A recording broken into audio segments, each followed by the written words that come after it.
Sampling. When carrying out a statistical investigation, there is going to be a set of things you are interested in. For example, the registered voters in the UK, the cars produced by Kia in 2020, the students at your school. The set that you identify is known as a population. If you collect data from every member of a population, it is known as a census. It is not always practical to collect the information we want from every member of a population, and we'll look at this later in the examples. Even if it is possible, it might be too costly or time-consuming to be practical.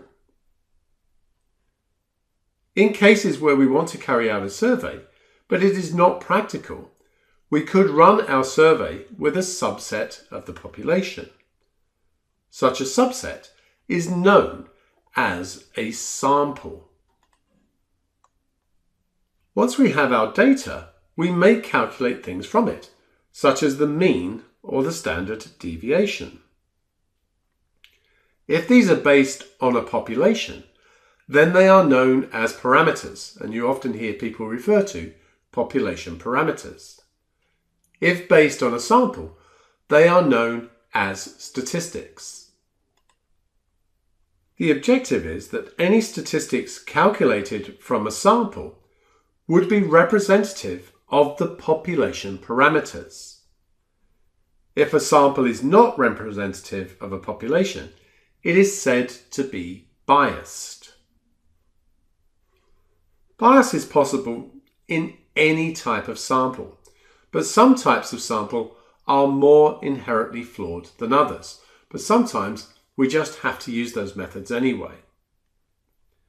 Statisticians would normally try to reduce the amount of bias in samples, for example, by using a random sample where possible. Sometimes people talk about probability-based sampling when they're talking about random sampling. We will look at some types of sampling shortly. Let's first look at census and sample and some advantages and disadvantages. This should give an accurate view of the population. At least it gives a snapshot. With some censuses, there's so much information, but that by the time it's processed, the situation may well have changed within the population. So it's a snapshot at the time that the census was taken. It's not possible to do this for an infinite population. It can be time-consuming and expensive.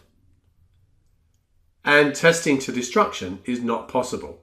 See an example to follow. A sample can be used in situations where a census is impossible due to an infinite population or impractical.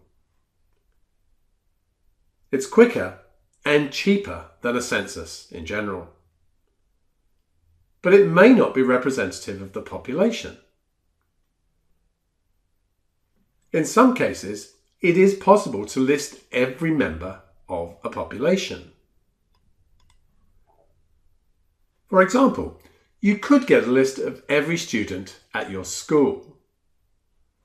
If we assign each student a number, we form what is known as a sampling frame from which we can draw our sample. If we have a sampling frame, we can use a probability-based method to choose a sample. And three probability-based methods that we're going to discuss here are simple random sampling, systematic sampling, and stratified sampling. With simple random sampling, every member of the population is equally likely to be chosen.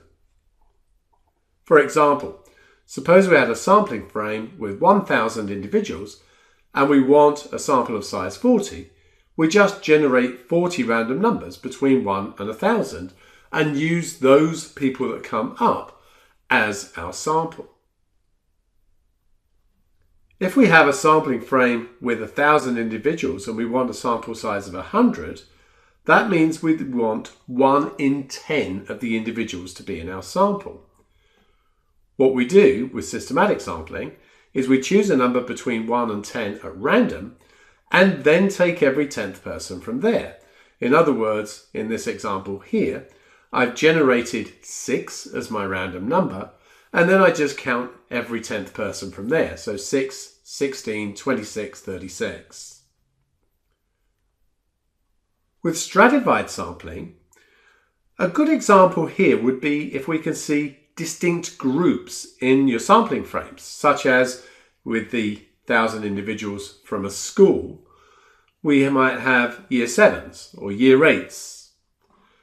With stratified sampling, we want proportional representation from each year group. So what we do is we split the sampling frame into the year 7s, year 8s, and so on, and then we carry out a simple random sample within each group, so that if there are twice as many year 8s in our population, we end up with twice as many year 8s in our sample. Sometimes, however, we just can't produce a sampling frame. For example, we probably would have no way of knowing who the customers will be at a supermarket on a Wednesday. In this case, we will have to take a non-probability based sample, such as an opportunity sample or a quota sample. With opportunity sampling, we just take samples from members of the population we have access to until we have a sample of the desired size. For example, you may have been asked to do a taste test at a supermarket. With quota sampling, it's like opportunity sampling. We use the population we have access to, but like stratified sampling, we have distinct groups. We continue until we have the quota for each group.